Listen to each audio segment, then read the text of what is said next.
cuestión de África y sobre todo también la cuestión vinculada a la República Democrática del Congo, por tanto decidimos unirnos, decidimos colaborar para poder tener una voz más fuerte, ¿no? Ver qué podemos aportar a este objetivo común, que es visibilizar esta cuestión y darle como más visibilidad, en primer lugar en la sociedad civil, en la ciudadanía, para posteriormente poder construir alguna acción más a nivel político que pueda contribuir a cambiar estas estructuras de desigualdad, de violencia. Y de ahí que las diferentes entidades, entre ellas, por ejemplo, la Lliga des Despobles, hoy tenemos con nosotros a Rita Juives, que es su presidenta, junto conmigo, junto con otros compañeros de Pharmaceutics Mundi, de Médicos Mundi, de La Brecha, de Justícia y Pau, es decir, diferentes entidades catalanas han estado reflexionando sobre esta cuestión, intentando aportar su grano de arena, unas desde la cooperación al desarrollo, otras desde el activismo, desde la sensibilización, desde la incidencia, otras desde la investigación, intentar aportar su grano de arena respecto a esta cuestión para ver si entre todas podemos contribuir desde aquí, desde Cataluña, a hacer algún paso adelante. La escuela, como ya sabéis, lleva más de 10 años trabajando en esta cuestión. Lleva alrededor de 14 años investigando, realizando tareas de sensibilización, realizando docencia vinculada a la paz, a los derechos humanos, la construcción de la paz e incluso la mediación, la intervención en algunos conflictos. Hemos hecho una veintena de pases, entre 20 y 30 pases de este documental.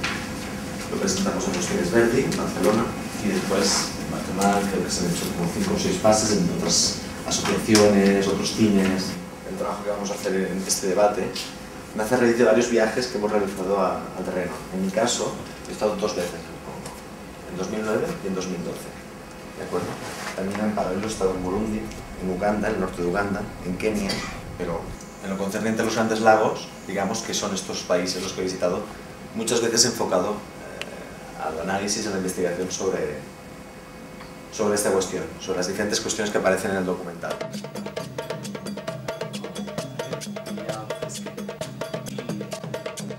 Au niveau des territoires, il y a beaucoup de problèmes.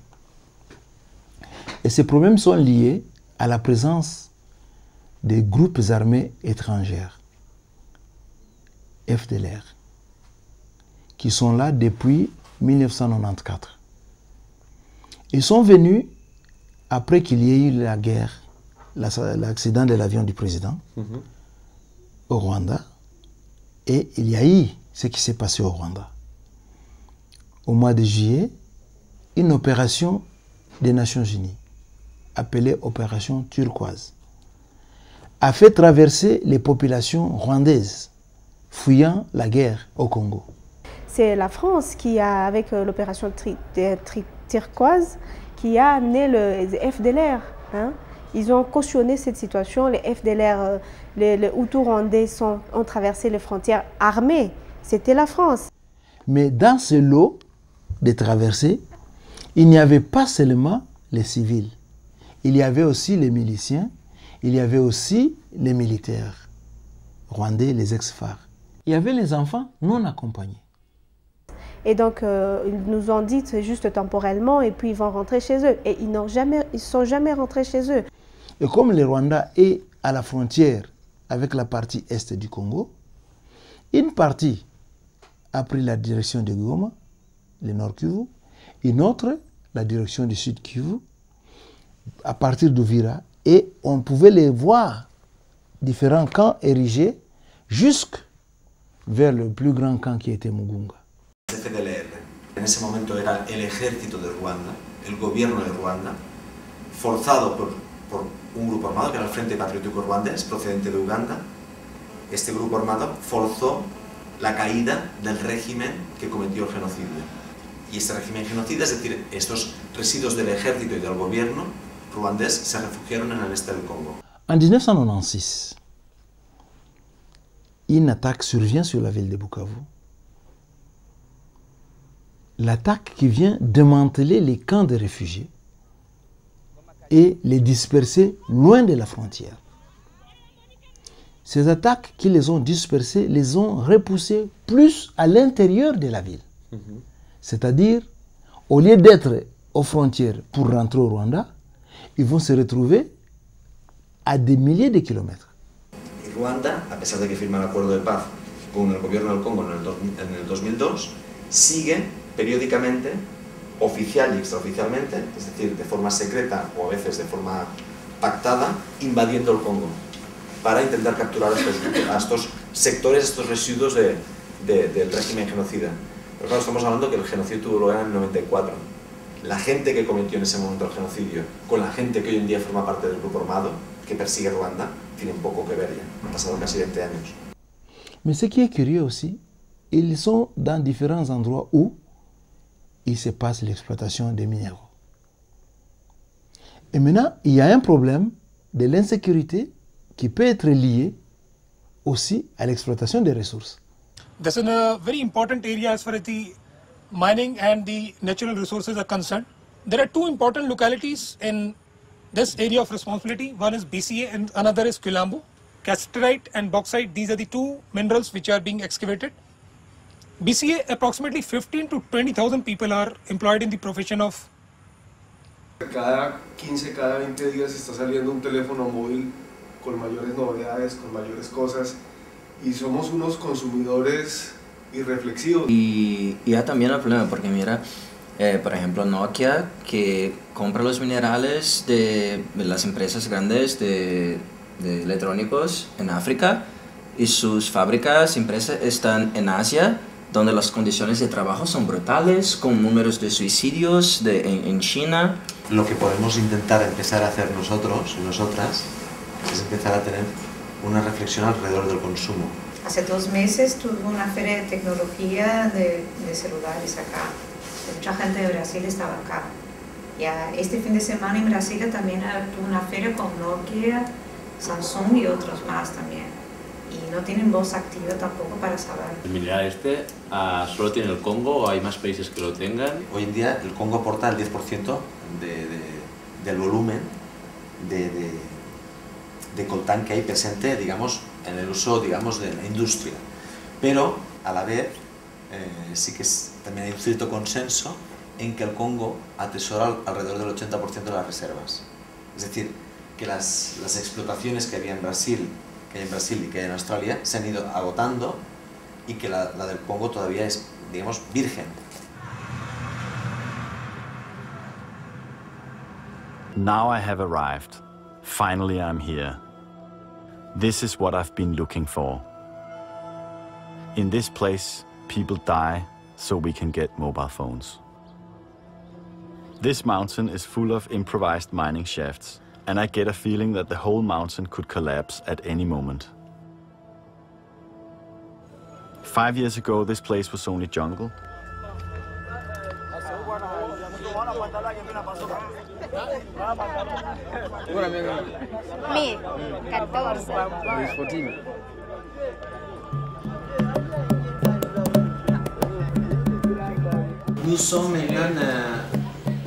Nous sommes à Bukavu, au bureau de AFEM, les associations de femmes des médias. Ça va? Ça va. Si on prend les ressources minières qu'il y a au Congo aujourd'hui, c'est un pays qu'on appelle un pays catastrophique en matière de richesse sous-sol ici.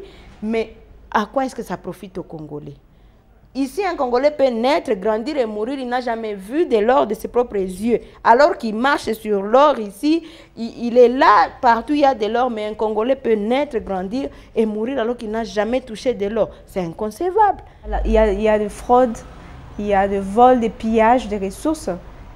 Des multinationales, tu vas voir, ils ont dit juste on vient prendre du coltan et c'est du zinc, c'est du cobalt, c'est l'or, donc ils prennent tout. Il n'y a pas de contrôle par rapport à cette situation et donc c'est la loi du plus fort. C'est comme si nous sommes dans un jungle, c'est la loi du plus fort. Donc celui qui est fort, il prend ce qu'il peut prendre et il laisse le miette, à ceux qui ne sont pas forts. Il y a intérêt à exploiter les mines ou les ressources naturelles du Congo. Mais pourquoi ne pas contracter directement avec le Congo que de le faire par des pays voisins qui, enfin, viennent nous imposer la guerre et l'insécurité pour exploiter gratuitement? Ce serait plus digne si on peut signer des contrats directement avec le gouvernement congolais et que l'impact de ces exploitations touche le Congolais. Nous avons des richesses de noms. Ce sont des richesses que moi je qualifie de noms parce qu'ils ne servent à rien au peuple congolais. C'est vrai, ça produit parce que nos autorités ne vont pas nous dire que lorsque les multinationales viennent ici, ils prennent les richesses gratuitement et s'en vont. Elles payent. Mais cet argent profite à qui? Ça profite à quelques personnes qui mettent dans leur poche et qui s'enrichissent au détriment de la pauvre population pourtant qui devait exploiter, qui devait bénéficier.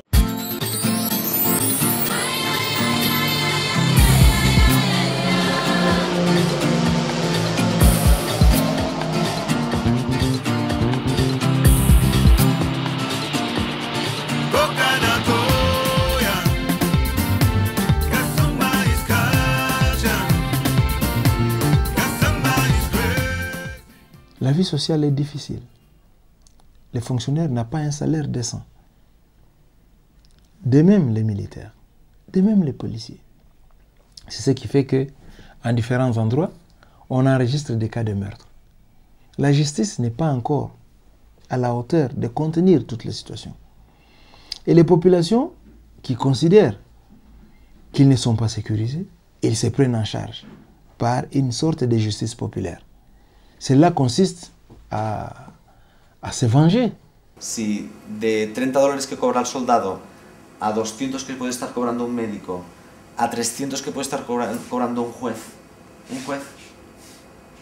Pero si vosotros vais a Goma a intentar alquilar un piso, en Goma, la ciudad del este del Congo con 1 millón de habitantes, pueden cobrar $300 por alquilar un piso, con condiciones, con jardín, $400.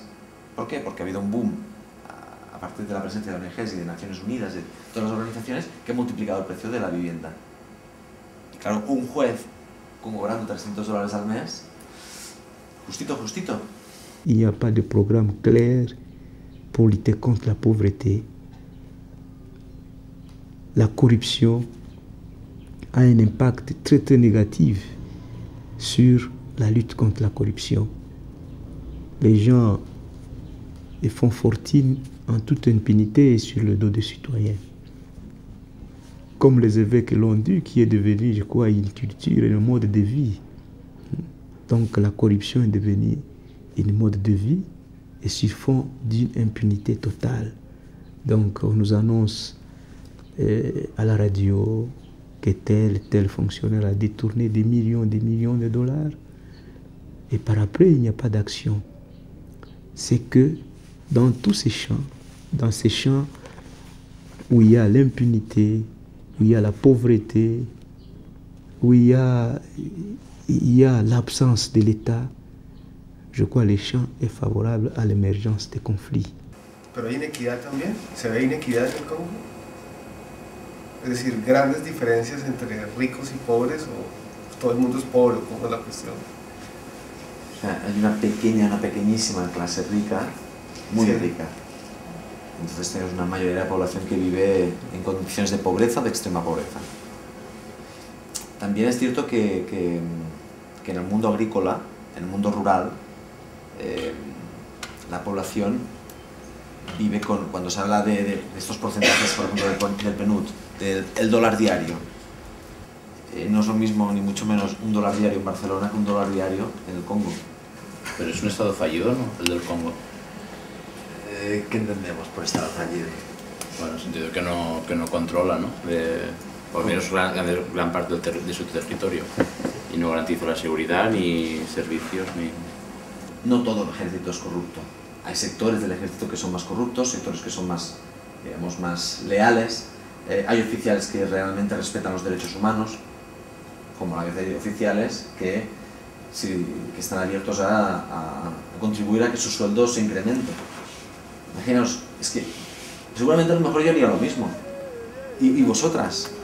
Si estuvierais un sueldo de $30 al mes y fuerais vigilantes en la frontera y vierais que cada día están transitando camiones cargados de minerales, ¿qué diríais?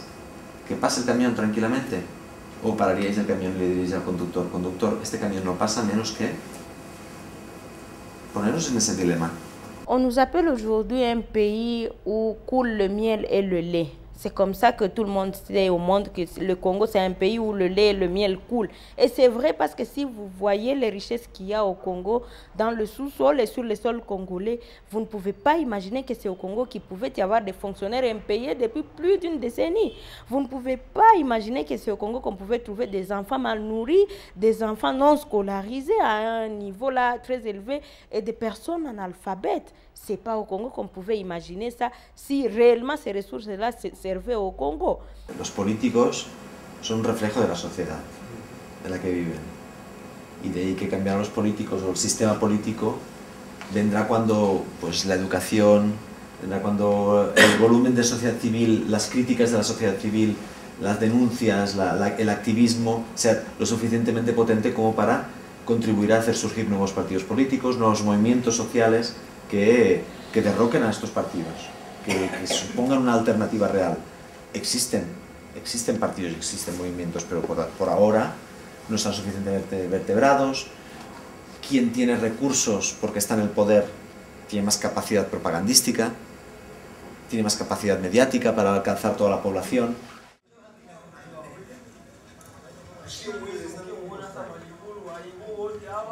The mine which Chance worked in until recently is almost 100 meters deep. Chance has told me that it takes such long time to crawl down and up again that he sometimes stayed down there for a week without coming up. Sijazoea donc nikikaa nafaa tu desert mimi natoka. Nakia kupumzika kwanza kusikia hewa ya nje tena mnaingia. Na mimi sijazoea bado. Njoo nilikuwa siatimiza niliendeaka. Kuona kisi mimi natachelewa masomo juu ya franga.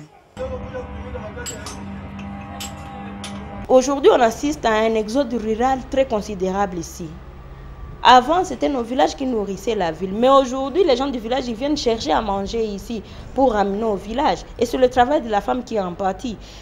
C'est la lutte contre l'insécurité. Parce que quand il y a guerre dans un pays, quand il y a une situation qui n'est pas du tout favorable au développement et au travail, les femmes ne peuvent rien faire. Et le défi là de l'insécurité, ce n'est pas aux femmes. Bien sûr, c'est aux femmes parce qu'elles doivent aussi collaborer. Mais c'est principalement aux autorités du pays qui doivent donner un climat favorable au travail de la femme et au développement pour qu'elle monte ses compétences. On peut décrire un certain nombre de violations des droits de l'homme. Je vais dire ici, par exemple, les violences faites aux femmes. Mais ce qui nous préoccupe, nous, ce sont les récurrences des violations des droits de l'homme. Ce sont les récurrences des assassinats. Ce sont les récurrences de la justice populaire. Ce sont les récurrences des déplacés internes. Ce sont les récurrences, n'est-ce pas, des maisons qui sont incendiées. Ce sont les récurrences des pillages et consorts. Aujourd'hui, on nous a dit que le phénomène, par exemple, les violences sexuelles, c'était un fait de la guerre. C'est ce qu'on nous disait avant. Mais quelques années après la guerre, on est en train d'assister aux statistiques qui augmentent au jour le jour et le phénomène, la problématique prend de l'ampleur et prend d'autres formes incommensurables qu'on ne sait même plus expliquer aujourd'hui. Et c'est sur la femme que tout cela retombe, vous imaginez. L'insécurité, même dans la ville, on voit des civils maintenant qui commencent à violer les femmes. On voit les viols se transmettent même par des petits enfants de 2 mois, 3 mois. C'est plus la guerre, mais c'est une situation d'insécurité permanente qu'on ne sait pas lutter et qui ramène tout ça dans le pays, dans la province ou dans le pays. Just today, I've met a woman called Masika. She has been raped 3 times. The first time they killed her husband just in front of her, cutting her in pieces. Lorsque l'insécurité monte d'un cran, on enregistre des cas de violation des droits de l'homme. On enregistre le nombre de femmes violées. On enregistre le nombre de personnes qui sont égorgées. On enregistre le nombre de personnes qui doivent être déplacées. Les populations sont en mouvement. Ils n'ont pas d'assistance.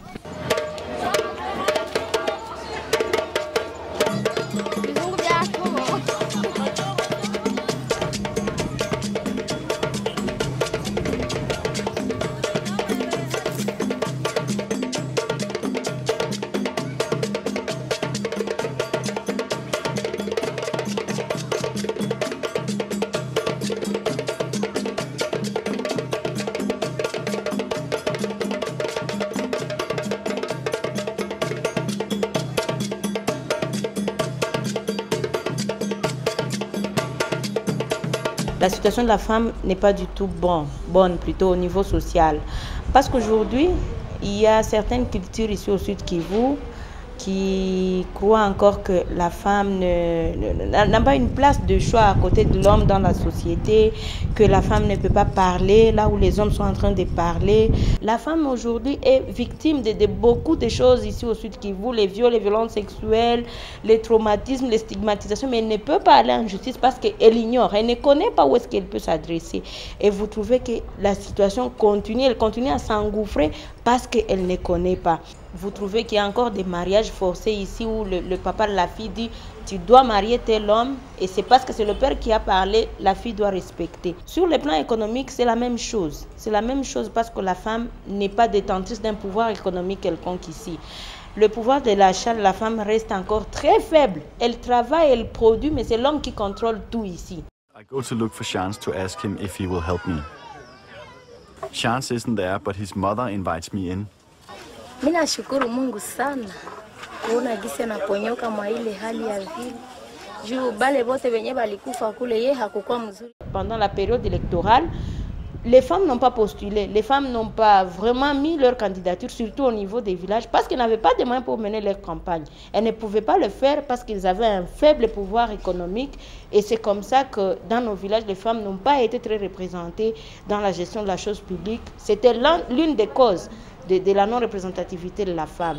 Il y a un adage ici qui dit les femmes étudient, mais ce n'est pas important parce que leurs études se terminent à la cuisine. C'est un adage populaire ici, mais qui produit ses effets et qui produit ses effets sur la femme aujourd'hui. Lorsque vous allez chez d'autres femmes, vous les interrogez, elles disent non, non. Nous savons que la gestion de la chose publique, le leadership, c'est réservé aux hommes. Ce n'est pas aux femmes, parce que les femmes doivent encore beaucoup apprendre, les femmes doivent encore beaucoup faire pour mériter ce travail. Le grand problème des femmes, le grand problème du blocage des femmes, c'est d'abord les femmes elles-mêmes. Avec les guerres ici, nous sommes une province vraiment qu'on appelle une zone rouge, parce que toutes les guerres qui ont secoué la RDC sont passées par les Sud Kivu ici principalement. Et, le grand défi aujourd'hui, c'est lutter contre l'insécurité.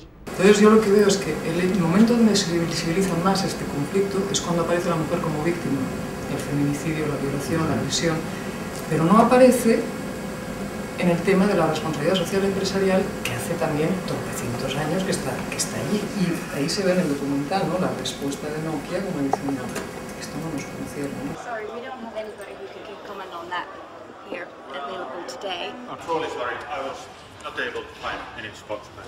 I'm truly sorry. Able to arrange the interview here. Is to have more transparency. To put out your supply chain on your website. We are committed to improving our transparency. Yo me preguntaba hasta qué punto es como una doble moral y una falta de ética todo esto que se denomina la responsabilidad social empresarial. Hasta dónde llega, cuál es su verdadero alcance, qué se esconde detrás de los objetivos de la responsabilidad social empresarial. Cualquier medida aplicada hacia una empresa que sea solo de carácter voluntario tiene poca esperanza de que tenga éxito, en el sentido de que la empresa maximiza sus beneficios, sus inversiones, compite con otras. Que haga esfuerzos para tener una buena imagen y dedicar una parte de sus beneficios a promover la cooperación al desarrollo, a llevar algún tipo de asistencia humanitaria, a mejorar los derechos laborales de sus trabajadores, es positivo. Pero si no hay medidas coercitivas que fuercen eso, la empresa siempre tendrá su margen de maniobra respecto a este tema, tendrá las manos libres. Personne ne te dira ici que les multinationales sont pour la population. Bien que tout le temps ils disent non, nous avons signé des contrats avec votre gouvernement et nous respectons notre part de contrat, mais ce n'est pas du tout ça. Et sur le plan international, les gens doivent répondre à leurs actes, à tout ce qu'ils sont en train de faire. Ça, ils sont en train de voler, il faut le dire. Ils sont en train de voler le peuple congolais. Et un jour, quand même, il faut qu'ils répondent de leurs actes. Donc, les multinationales ne nous ont pas beaucoup aidés parce que pour un développement, quand même, je crois qu'il y a une opération retour. Lorsque vous voulez exploiter le gaz méthane du lac Kivu, vous devez donner quelque chose en retour et qui doit profiter aux Congolais. Lorsque vous voulez exploiter le coltan, l'or, le diamant congolais, il faut faire des activités qui aident les Congolais à mieux vivre, à mieux se développer là où vous exploitez vos activités. No sé si tú vas a implementar fábricas, vas a cambiar el sistema de vida de la gente, es decir, vas a hacer que la gente tradicionalmente agraria se vaya a la fábrica, que será otro sistema de explotación a una escala distinta, implicará una mayor urbanización del Congo y que también tiene impactos muy negativos y que hace falta considerar. Bueno. La palabra nuevo colonialismo es algo que me pone los pelos de punta, ¿no? Pero evidentemente es lo que está pasando en África y en muchos países. Lo que pasa es que, bueno, si te refieres a una ayuda extranjera por los chinos que ya están pues, haciendo carreteras, infraestructuras y tal, yo no sé hasta qué punto esto sí daría trabajo, podría estabilizar el sector laboral, pero realmente buscaría otras formas más endógenas y creativas que la intervención extranjera. La forêt du Congo, qu'on est en train d'appeler patrimoine mondial, fournit, je crois, 20% de l'oxygène mondial. Mais le protocole de Kyoto, combien est-ce qu'il paye aux Congolais parce que cette forêt leur donne l'oxygène? On va nous garder comme des chimpanzés et ne pas nous développer parce que les autres peuvent continuer à avancer et nous rester comme des chimpanzés. Non. Si cette forêt est bénéfique à l'humanité, alors, conséquemment, il faut que l'humanité se mobilise et donne un pourcentage de tous les fonds utilisés dans la protection de l'environnement. Qu'est-ce qu'on voit? Aujourd'hui au Congo, il y a, dans le domaine agricole, il y a beaucoup de plantes médicinales au Congo. Les multinationales, ils viennent ici, ils achètent les matières premières à moins cher vraiment. Ils amènent ça en Europe ou en Asie, aux États-Unis. Et dès qu'ils ont fabriqué les médicaments, ils viennent encore revendre ces médicaments aux Congolais à plus cher. Pourquoi ces multinationales ne peuvent pas venir investir ici, employer les Congolais, les aider à trouver du travail, les payer et améliorer les conditions de vie des Congolais? Claro, si estamos planteando que la industria farmacéutica, puede haber una industria farmacéutica en el Congo ahora mismo, ni a 10 años vista puede existir una industria farmacéutica congolesa propia en el Congo. De ahí que la alternativa es o bien la industria extranjera, la multinacional extranjera, a implantar una industria farmacéutica en el Congo con los costes y las consecuencias que estamos comentando hasta ahora, o bien planteamos que el proceso de educación, de construcción de universidades, de inversiones en políticas públicas, todo esto a largo plazo puede dar algún tipo de resultado en el Congo. Ahora mismo, a corto y a medio plazo, a lo mejor no tiene que plantearse en establecer una industria farmacéutica, a pesar de sus riquezas. Pero puede que en el corto plazo sí que puede plantearse tener una industria cafetalera, o tener una industria de procesamiento del algodón, o tener una industria de procesamiento del té, o del cacao. Sus países vecinos compran el cacao, el algodón, el té, el maíz al Congo, y como tienen una pequeña industria transformadora para fabricar los paquetitos de café, para picar el cacao y convertirlo en chocolate, estos países vecinos, Kenia, Tanzania, Uganda, incluso Burundi y Ruanda, están sacando grandes beneficios comprando las materias primas en el Congo. Proceso de cacao. Por ejemplo. Pero volvemos y eso a las existe. mismas. Volvemos a No, las pero mismas. eso existe. El gobierno no cogerá su responsabilidad, dirá que bien, las ONGs vienen y Claro, cumplen mi trabajo. cierto, pero ¿cómo cambiamos esa dinámica? Si la población... Como decía, con empoderamiento de ellos, Claro, que salga pero de ahí, no sí, de nosotros para allá. Sí, pero tiene que haber algún proceso educativo que cambie esa dinámica. Y ese proceso educativo puede ser interno, mediante la Iglesia, mediante el Estado, el sistema público de educación, que es frágil, deficitario, las clases de 100 niños con unos techos de Uralita que cuando llueve todos están jodidos y todos se van para casa. O sea, la realidad es la que hay. Pero por eso yo creo ¿Cómo que invertimos está esa dinámica? Está en esa realidad la Sí, intervención, más sí, que en general. pero a la vez la ONG de turno también puede contribuir en ese proceso y está contribuyendo en ese proceso. Formación de profesorado, por ejemplo. Hay ONGs que se dedican a formación de profesorado, a construir colegios. Cierto que es responsabilidad del Estado, pero si el Estado está ausente, si el Estado no está invirtiendo, y por mucho que haya organizaciones de la sociedad civil que estén reclamando eso, que el Estado invierta, que el Estado no sea corrupto, el Estado no lo está haciendo, ¿cómo cambiamos esa dinámica? Aunque no sea la Bayern, aunque el capital sea incluso de los propios terratenientes, de los ricos del Congo, va a ser lo mismo, es decir, vas a financiar una industria, una fábrica, donde en vez de explotar los niños en la mina, los vas a explotar en el tratamiento de los materiales, en la construcción de móviles o...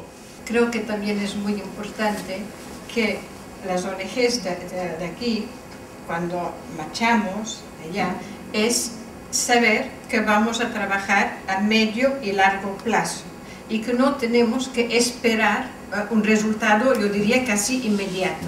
Y eso también nos viene por nuestra propia cultura occidental, que se nos pide, hacemos un proyecto y ya necesitamos resultados al final de año. A ver, ¿cómo voy a tener yo resultados al final de año si yo estoy hablando con la gente? Tengo que introducirme en una cultura diferente de la mía, tengo que conocer el otro.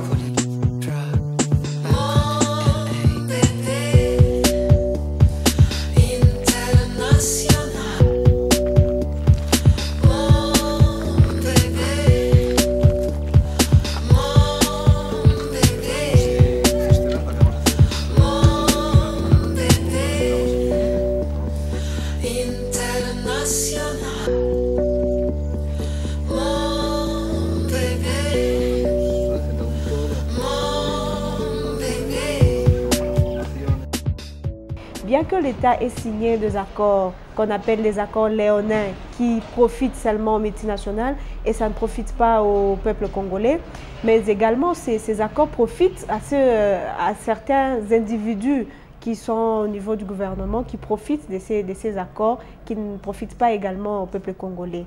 Les multinationales ne pouvaient pas accepter de signer ces genres de contrats. Pourquoi? Parce que sur le plan international, comme l'a dit bien Joly, il faut la solidarité. Il faut que les pays riches aident les pays pauvres. Et lorsque un multinational accepte de signer un tel contrat, qui n'est pas en faveur à la population congolaise, je pense que lui aussi est complice quelque part de l'insécurité qui sévit dans les pays. Nous avons besoin des investisseurs qui viennent ouvrir des usines, construire les routes, les écoles, les hôpitaux. Voilà le type de projets dont on a besoin. Y ceux-ci son de projets connecteurs. Una de las entrevistas que tuve cuando estuve en este último viaje, en finales del 2011, durante las elecciones en el Congo, me entrevisté con el presidente de los empresarios de la provincia, ¿de acuerdo? Y una de las preguntas que me hacía era, tú estás viendo las dificultades que tenemos, estás viendo que no tenemos industria transformadora, estás viendo que las carreteras están destrozadas, ¿por qué no venís europeos a arreglarlas? ¿No estáis viendo cómo los chinos lo están pasando por delante? Je prends l'exemple, par exemple, il y a des multinationales qui sont venues ici et qui ont promis à la population, nous allons exploiter, mais on va vous construire des écoles, des hôpitaux, des routes et ainsi de suite. Mais ils ne le font pas. Ils ne le font pas.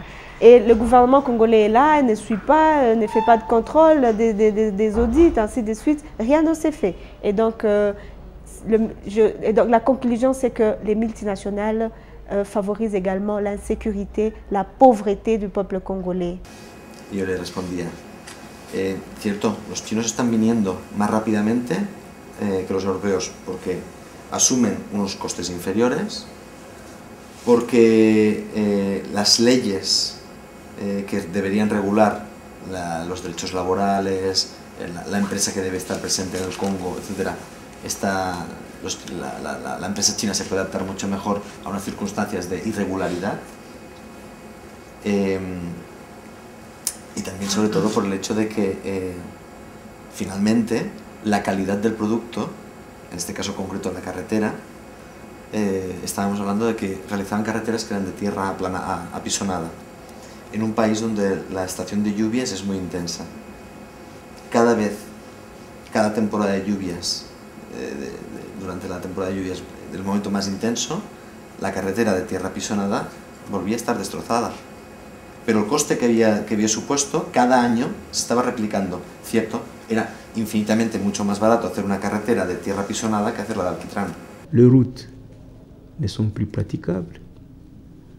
Et dans nos villages, les gens ils ont la force, ils ont le courage de travailler. Mais comment écouler les produits agricoles? Ça pose problème. Donc, dans nos villages, les gens sont privés de voies d'accès. Ils ne savent pas comment écouler. En conséquence, ils n'ont pas accès aux soins de santé, ils n'ont pas accès à l'éducation. Donc, tous ces citoyens sont favorables à une manipulation politicienne. C'est dans ces groupes qu'on recrute les miliciens. C'est dans ces groupes qu'on peut le manipuler à souhait. When you think about how you can stop the mayhem that's going on to people and the awful things that are being perpetrated on women and children particularly, but on everyone. One of the best ways is to get your hand on the money and stop it. And so we've put this bill together to say that you have to use minerals that have come from a traditional legitimate source, not through the back door of these warlords stealing and using people and using it to fight a guerrilla warfare. So it's from my point of view, you cannot reap the benefits of civilization on the backs of that kind of cruelty and awful treatment of human beings. And we have to do what we can to stop it. Antes comentábamos una ley que se tramitó en Estados Unidos. Eso quiere decir que hubo una presión internacional y nacional, sobre todo en Estados Unidos, para forzar que el congresista que hemos visto en el documental sintiera un punto de sensibilización hacia la situación del Congo y decidiera contribuir a elaborar una ley para regular la exportación de productos, mejor dicho, la compra-venta de productos procedentes del Congo, minerales procedentes del Congo por parte de multinacionales estadounidenses. Bon, par rapport à l'appui que peuvent nous fournir, nous appuyer, c'est-à-dire les simples citoyens européens ou les simples citoyens de la communauté internationale. C'est tout simplement de nous tenir main forte par rapport au lobbying que les Congolais sont toujours en train de faire. Bien que, bon, c'est vrai que les citoyens, ils n'ont pas de pouvoir, ainsi de suite, des décisions, mais tout simplement de nous aider à faire le lobbying, mais également de faire de pression sur leur gouvernement. No solo es Estados Unidos, es la Unión Europea, es China, bueno, pues también en Europa, también en China, también en otras partes del mundo tienen que surgir iniciativas para promover una legislación que sea, al final, internacional. En Europa está empezando, hay pequeñas iniciativas, aquí en Cataluña, hay iniciativas en el Reino Unido, hay iniciativas en Bélgica. Bien, poco a poco esto también suma. Abogando a la comunidad internacional, a la ayuda que deben recibir, que se da mucha ayuda al tsunami de donde sea, vale. Pero es que la comunidad internacional está regida por unos valores en los cuales entra la sociedad de consumo que lo que está provocando es la alienación individual de la sociedad y el individualismo. ¿Queremos ir todos juntos a un camino así? ¿Queremos que el Congo sea así? Yo particularmente no. Supongo que mucha gente tampoco, pero ¿cómo llevas esa sensibilización a la sociedad más próxima que tienes, círculo de amigos, familiares, lo que sea, y que te quieran escuchar y que no estén con el móvil en la mano? Queremos que la gente sepa. Parla en català, si vols. No, perquè a vegades jo... Però que ells, els companys entenen. Sí, que entenen. Ja porten molts mesos aquí. No, és que nosaltres el que volem és que la gent sàpiga el que està passant. Volem transmetre això. Però a través de la telefonia mòbil ens apropem moltíssim a la població congolesa. Ens apropem moltíssim, perquè jo tinc el telèfon a la mà miro el que hi ha dintre i mira, ja puc veure, sense haver vist encara la pel·lícula, puc veure la persona o les persones que hi ha darrere, que han treballat en l'explotació d'aquest mineral. People always talk about all these countries are so corrupt. Well, who's buying? Left to their own devices, these companies most likely aren't going to change behavior until, as you know better than anyone, until there's consumer demand for change. There's transparency, so publishing the supply chain is one element of it, but it's not enough. So I'm very disturbed when I hear that people say they're already doing all they can. It's disingenuous, it's inaccurate, and it just slows down the effort to try to get a solution. And so, you know, who suffers from that kind of deception is the people in Congo. Bien qu'on dit que la paix ne regarde que les Congolais et que c'est celles les Congolais qui doivent être le premier à chercher la paix, mais entre-temps, on ne peut rien faire parce que nul n'ignore que le pays africain dépend de l'Occident et que toutes les décisions, c'est sur le plan international que ça se prenne. Mais non, voilà, il faut que la communauté internationale nous aide à arrêter la guerre. La grande interpellation, la grande recommandation qu'on peut accorder à la communauté internationale aujourd'hui, c'est cette mobilisation. Comme ils le font quand il y a tremblement en Chine, comme ils le font quand il y a tsunami, comme ils l'ont fait quand il y a eu d'autres problèmes au monde, qu'ils le fassent aussi pour la RDC parce que nous sommes des citoyens du monde comme tous les autres. ¿Qué está haciendo, por ejemplo, la Church Entitats por la República Democrática del Congo? Pues está difundiendo este documental, por ejemplo, aparte de hacer charlas, seminarios, clases. Hemos conseguido elaborar una moción que se está aprobando por diferentes ayuntamientos de Cataluña. Ahora hay 11 ayuntamientos en Cataluña que ya la han apoyado. Esta moción pide transparencia en la cadena de suministro de los minerales en el Congo. Hasta aquí lo positivo. ¿Qué ha pasado con esta moción? Que para aprobarla hay una cierta inquietud por parte de los partidos mayoritarios en este país por el miedo que puede ahuyentar, que puede asustar a las empresas y al Congreso Mundial de los Móviles. Hablar con los políticos, hablar a este nivel sin tener el apoyo de la sociedad civil en general para apoyar lo que nosotros reclamamos a los políticos, eso también es muy difícil, porque necesitas apoyo. Si tú vas a presentar, a hablar de un tema, pues necesitas apoyo. Las personas tienen que saber, la ciudadanía tiene que saber que esto está pasando. Lo que estamos haciendo con la xarxa, bueno, la xarxa de entitats es esto. Se ratificó el Tratado Internacional de Comercio de Armas, que es un elemento que muy indirectamente, pero también contribuye a limitar las causas del conflicto en el Congo. Es decir, desde muchos frentes, a pesar de las dificultades, a pesar de la alienación, a pesar del individualismo, a pesar del consumismo exacerbado que existe en la sociedad, también hay iniciativas.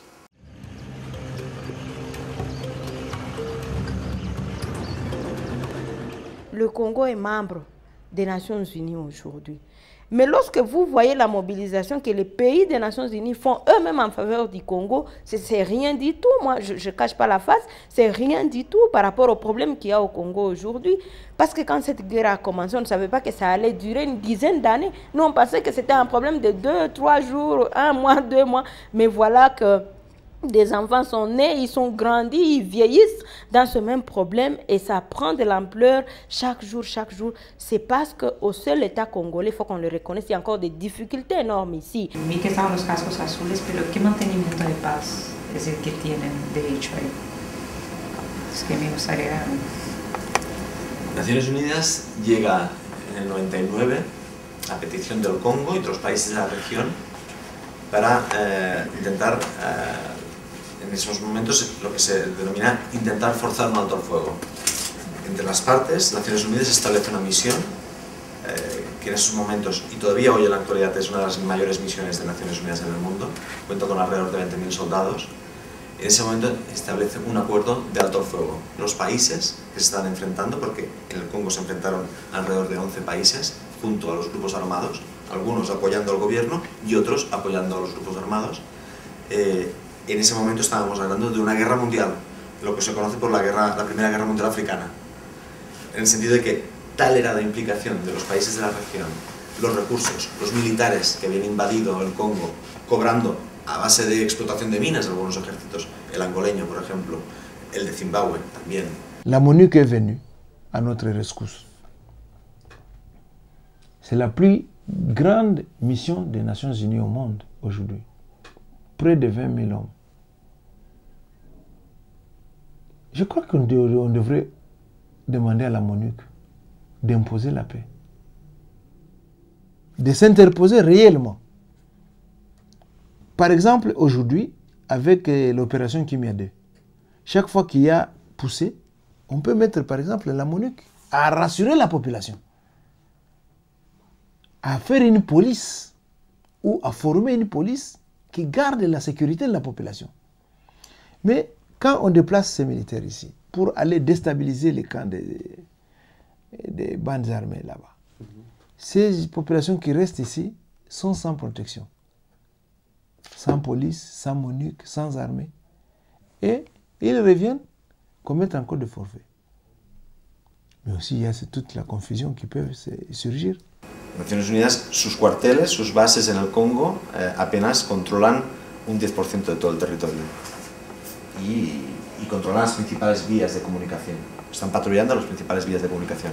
Pero cuando te vas, te alejas de los grandes núcleos de población, allí no hay presencia de Naciones Unidas. No hay nadie. Allí la presencia es quien tiene el poder, el control es el ejército. 1.500 millones de dólares es el coste de una misión de 20.000 soldados. 1.500 millones de dólares es el presupuesto de Naciones Unidas en ese país. Pero también 1.500 millones de dólares, más o menos, el presupuesto que tiene el gobierno para administrar un país de 2,5 millones de kilómetros cuadrados. Y 1.500 millones de dólares el presupuesto del Ayuntamiento de Barcelona, una ciudad que tiene 2 millones y medio de habitantes. Mais cette MONUC, si elle ne peut pas vraiment agir pour imposer la paix, en quoi est-ce qu'on retiendra qu'elle est venue pour faire la paix? C'est une mission de la paix des Nations Unies. Si on a appelé la MONUC, c'est parce que le pays était dans l'incapacité de se protéger contre les menaces. Et je crois que c'est ça le rôle d'une mission internationale. Ce n'est pas venir se promener dans les voitures ici. Para que la situación siga igual, me pregunto realmente si los objetivos se han cumplido. Y por otro lado, yo creo que la intervención de Naciones Unidas ahora ya incluso puede ser un factor que exacerba la situación. Por lo tanto, yo creo que Naciones Unidas hay que dejarlo de verlo como un dios fantástico de la paz, que me preocupa mucho que se siga viendo así. Mais aussi longtemps que la mission des Nations Unies est là, que la menace continue à peser, je crois qu'ils ne peuvent pas avoir des excuses auprès de la population pour dire nous ne sommes pas venus pour ceci ou cela. Ils sont venus pour la paix. Et c'est pourquoi ils portent les casques bleus. El genocidio del 94 en Ruanda hasta la actualidad, las cifras son tan dispares como hablar de 500.000 de mujeres violadas entre Ruanda y el Congo. Y que incluso hay estudios que hablaban de que sí se estaba produciendo un tsunami a nivel de víctimas mortales cada 3 meses en el Congo. La Deuxième Guerre mondiale a frôlé 6 millions de morts. Mais aujourd'hui, le Congo a dépassé. Si on considère ceux qui sont tués par les armes, si on considère ceux qui sont morts en déplacement, si on considère tous ceux qui ont péri pendant ce temps, les statistiques sont effrayantes. Mais est-ce qu'on ne peut pas arrêter comme on a arrêté la barbarie? Le temps pourra déterminer le Rwanda à changer de politique dans le traitement des questions du génocide. C'est une question de temps. Le Rwanda a mis en place ce qu'on a appelé des gachacha pour sanctionner les génocidaires, mais je crois que les gachacha n'ont pas jeté les bases d'une réconciliation. Les gachacha ont créé une autre catégorie de victimes, c'est-à-dire celles composées des innocents qui n'ont pas été blanchis. Donc c'est le temps peut-être pourra jouer et le gouvernement rwandais pourra requalifier sa vision par rapport au génocide. Parce qu'aujourd'hui, beaucoup de gens exigent la conférence des dialogues internes. Donc la pression de la communauté internationale est importante pour que, en fait, le Rwanda s'inscrit dans la recherche globale d'une paix durable dans la région des Grands Lacs. Et là, on va intégrer la question des FDLR. Et je me réjouis de la redynamisation du CPGL, qui est notre cadre, qui pourra permettre à ce que les trois pays, le Rwanda et le Burundi, conçoivent des projets intégrateurs qui rassemblent le peuple. Les FDLR ne sont pas des Congolais. Ce sont des Rwandais et ils ont le droit de réintégrer leur pays. Et je crois que les efforts qui doivent être menés, ça doit tendre dans le sens de les retourner dans leur pays. Parce qu'ils ont le droit d'habiter leur pays. Et pour preuve, ils n'ont pas renoncé à leur langue. Ils n'ont pas renoncé à leur culture. C'est qu'ils gardent une attache à leur pays. On doit les aider. La communauté internationale doit les aider à rentrer chez eux, à reconstruire leur pays, à se réconcilier avec leurs frères. Il est bien clair que le gouvernement congolais ne peut pas se prendre seul en charge par rapport à cette question des FDLR. Nous l'avons vécu, nous sommes en train de le vivre jusqu'à maintenant.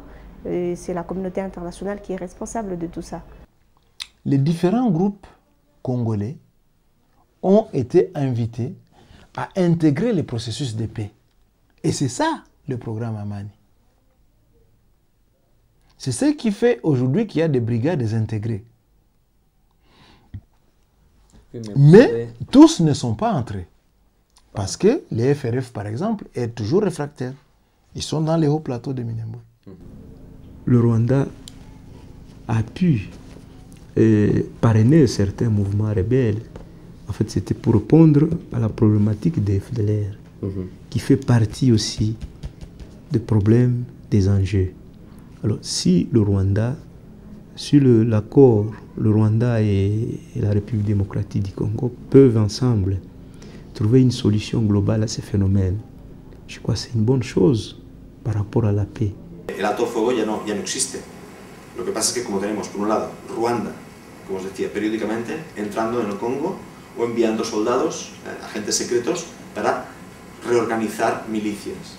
Por otro lado, este grupo armado, las FDLR, las que en ese momento, en el 94, causaron o cometieron el gran genocidio. Pero por otro lado tenemos milicias de autodefensa. Dada la presencia de Ruanda, dada la presencia de estas FDLR y dada la presencia de, en algunos momentos, del ejército congolés, que como vemos también, como hemos visto en el vídeo, también contribuye a fomentar la corrupción, a cobrar tasas a la explotación de los recursos, en algunos momentos también ataca a la población civil, saquea poblaciones que están vinculadas con el enemigo, poblaciones de comunidades o de la etnia vinculada a Ruanda, poblaciones de población maña Ruanda. Es decir, el ejército también es un actor parte del conflicto. Si le Congo avait une armée bien formée, bien disciplinée, je crois qu'on aurait pu minimiser les dégâts sur cet angle-là. Mais parce que l'armée aussi est impliquée dans beaucoup de violations des droits de l'homme. On ne peut pas avoir une armée qui va travailler, qui va contribuer à la construction de la paix lorsque cette armée, au sein de cette armée, vous avez des officiers, des responsables qui ont commis des violations graves des droits de l'homme. C'est impossible. Donc il faut une pression sur le Rwanda et une pression sur le Congolais, le Congo, pour que tous ceux qui ont été impliqués dans les crimes graves soient inquiétés, soient poursuivis par la justice. Donc ça, c'est du côté congolais. Pour que le Congolais continue. Le Congo ne reste pas le repère des génocidaires. Il faut que le Congo, le gouvernement congolais livre toutes les personnes soupçonnées d'avoir trempé dans les génocides. Et au Rwanda aussi, il faut une pression pour que l'environnement politique soit détendu, pour que les gens rentrent librement.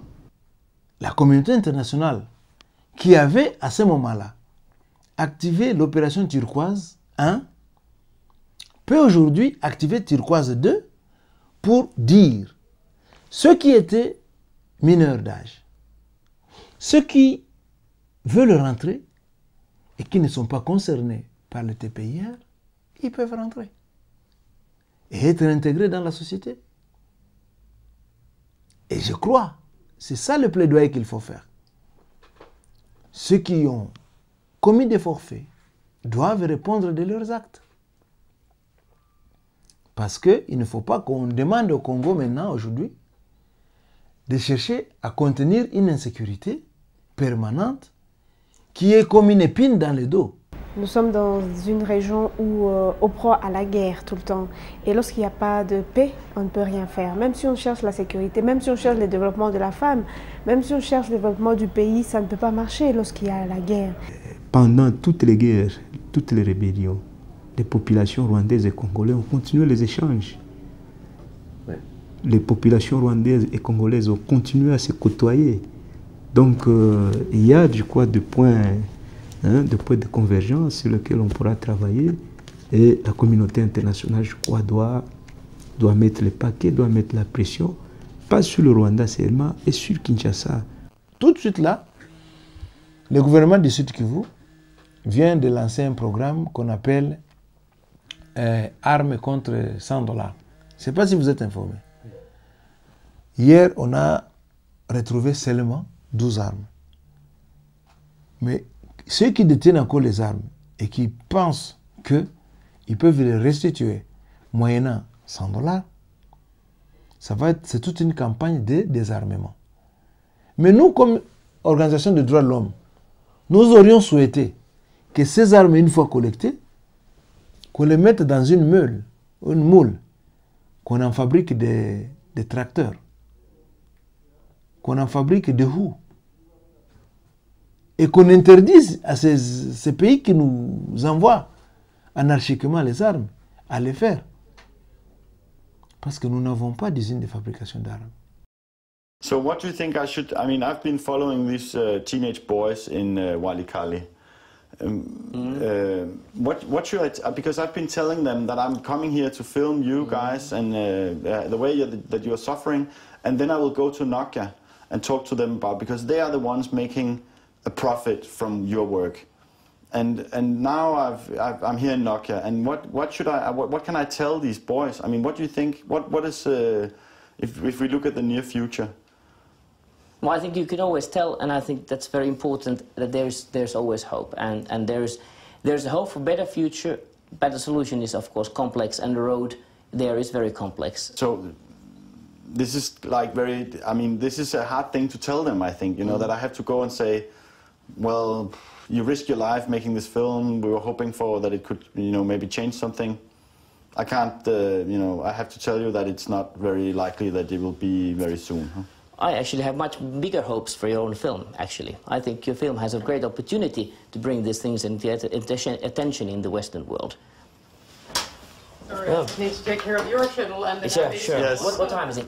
It's 2 o'clock, so sorry, to catch your plane. I've got a flight to catch. Yeah.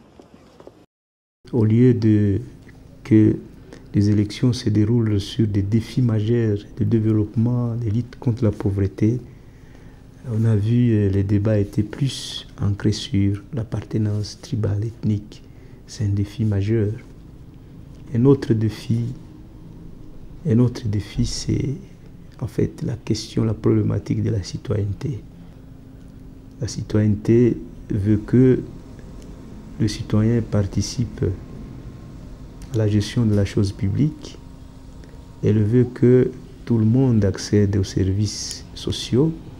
La citoyenneté veut que tous les citoyens accèdent de la même manière à la justice.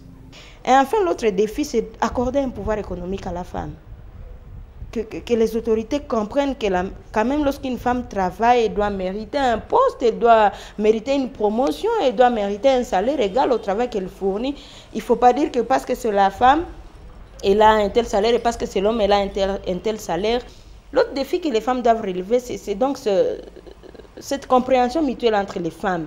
Que les femmes comprennent que dans d'autres femmes, on peut avoir des compétences qui peuvent aider les pays, qui peuvent aider la province, qui peuvent aider le développement d'un village ou d'un quartier. Il faudra aussi réorganiser, je crois, l'État pour que la force ne soit pas un mode d'accès au pouvoir. Parce que depuis 1997, c'est une succession de rébellions. Des rébellions qui sont légitimées par des négociations politiques. Alors, tant que le Congo, les Congolais auront à l'esprit que c'est plus facile de prendre les armes et de négocier pour accéder au pouvoir, nous aurons toujours des conflits en permanence. Il faut que qu'on travaille sur la promotion des valeurs démocratiques, de la culture à la paix, mais aussi la culture aux droits de l'homme. Les armes, quelle que soit leur utilité, les expériences de ceux qui ont utilisé la force pour contenir ou pour promouvoir la paix, a prouvé le contraire. L'histoire du Balkan, l'histoire au Moyen-Orient, la preuve est là. Donc il y a une autre approche qu'on peut exploiter, c'est celle de promouvoir les valeurs humaines. Nous pouvons encourager tout celui qui veut venir investir au Congo, de venir et de nous aider à reconstruire un Congo nouveau, qui pourra, un Congo pacifique, un Congo où il y a le respect des droits humains, un Congo où l'hospitalité n'est pas cause de l'insécurité. Le Congolais ne demande pas grand-chose, ils demandent juste la paix pour accéder à leurs terres, pour accéder à leurs champs, pour nourrir leurs enfants et pour faire étudier leurs enfants. Et si nous accédons à la paix, on ne pourra rien demander. Je pense que le Congolais s'autosuffise. Si nous avons la paix, on peut vivre normalement et sans aide de qui que ce soit.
Des promesses, oh yeah. Moi j'ai pris pour que tu mets dans les tes caresses.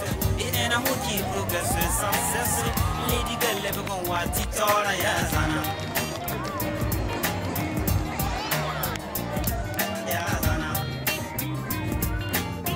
Lady girl, lève con wa titola yazana.